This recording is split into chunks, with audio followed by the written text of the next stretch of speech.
This video we're going to learn how to estimate financial cash flow.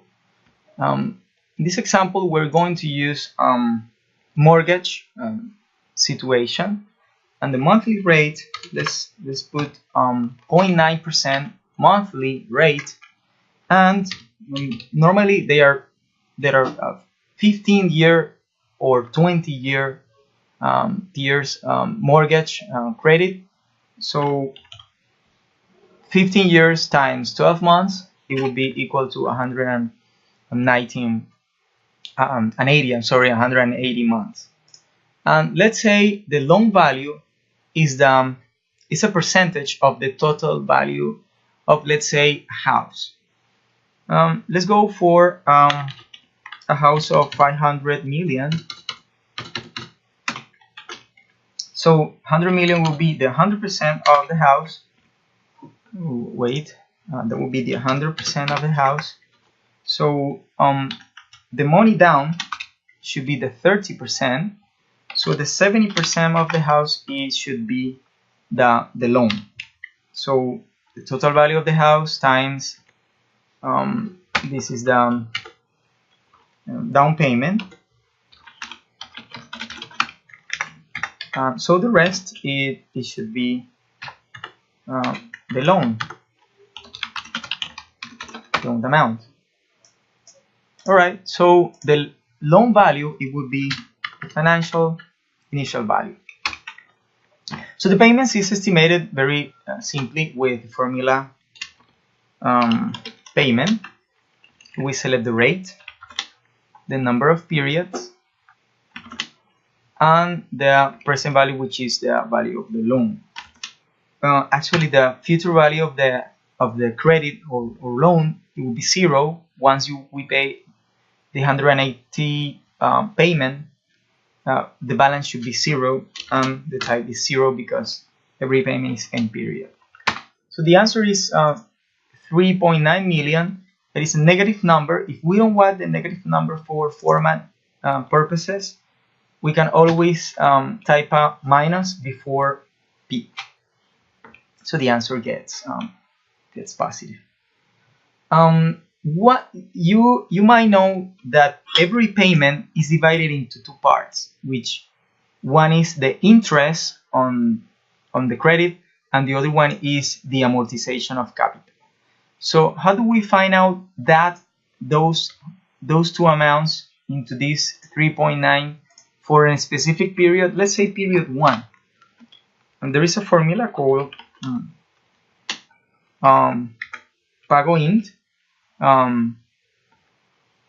and once we type it, we select the rate. Then there is the period, specific period, and the number of period, which is the first one, 1. I have already typed on top. The number of periods, 118. The present value, it would be the loan value, and 0 on the future value, and 0 meaning end period payments. So the interest paid, it will be equal to 3.1 million on the first payment, and the capital pay on that first payment has another formula, which is PagoPrim. So again, I select what is asked, the rate, the specific period, the number of period, the present value, which is the loan, the future value 0, and end period 0. So it's just 784,000, and if we add those two together, notice that down here is the addition of both is equal to the payment. See? If we want these answers to be positive, remember that you can always type a minus in front of the formula, so you get a positive answer. But it's actually negative because it's an outflow of money for the borrower. We only now need to change, let's say, the third period.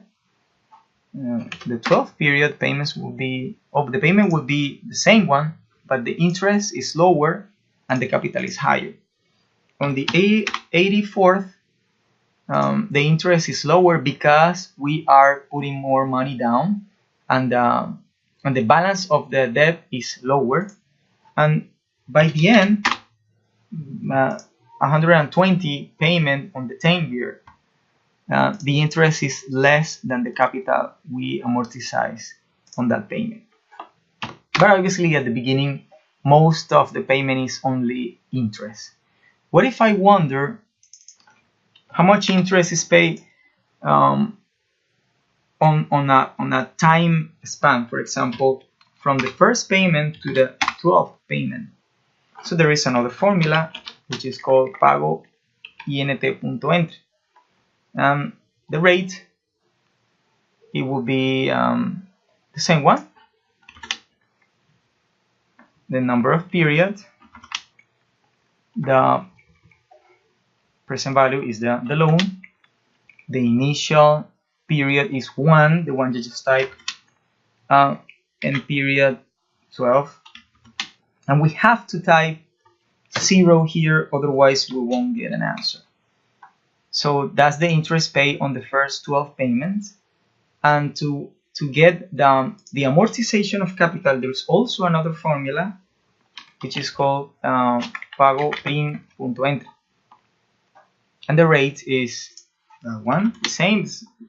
You fill this the very same way you just fill the other ones. Number of periods and present value. Initial period is 1, end period is 12, and 0 on 5. So if you like this as positive answer, just type a minus right at the beginning of the formula, so you get that answer. So let's check out. If you add these two together, it's actually 47 million as an outflow on the first year, which is, it should be equal by 12 payments times the payments, which actually is the same. Notice we got the same amount. The equivalent formulas in Excel in English are pasted on the video description down below, so you get the equivalent name for Excel in English. And last, we would like to get an amortization table for this credit. So notice that we have 180 payments, so we need that amount of rows, and the initial balance is actually the loan, the total loan. The interest paid, it should be just the previous balance times the rate, but here I'm going to fix the rate by clicking on F4 on my keyboard, and these money signs appear in front of the name of the column and name of the row. It's important, so whenever I drag this down, I will always have the same rate, but the balance, it will be it will get the next one, which is right. The payment we have already estimated here on top, which is this amount. I just selected as a reference, and it's very important to make all the payments equal to the previous one. So I just select the previous one on the cell B18 and just click on autofill here. Just double click whenever you have this autofill black, and double click, and it will fill till the end. The interest, again, just double click here on the black one. This will get whenever we complete the balance. The capital pay is the difference between the payment and the interest. So it's the subtraction of the payment minus the interest. And we fill again, we just click to autofill.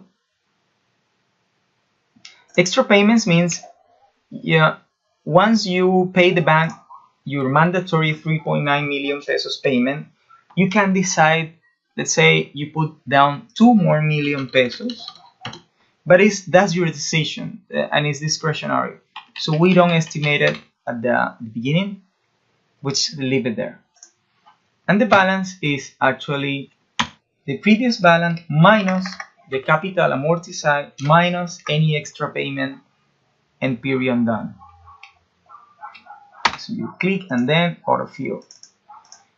So the answer in the end, the last balance is actually 0. So this is well estimated. Well, thank you for watching. That's it.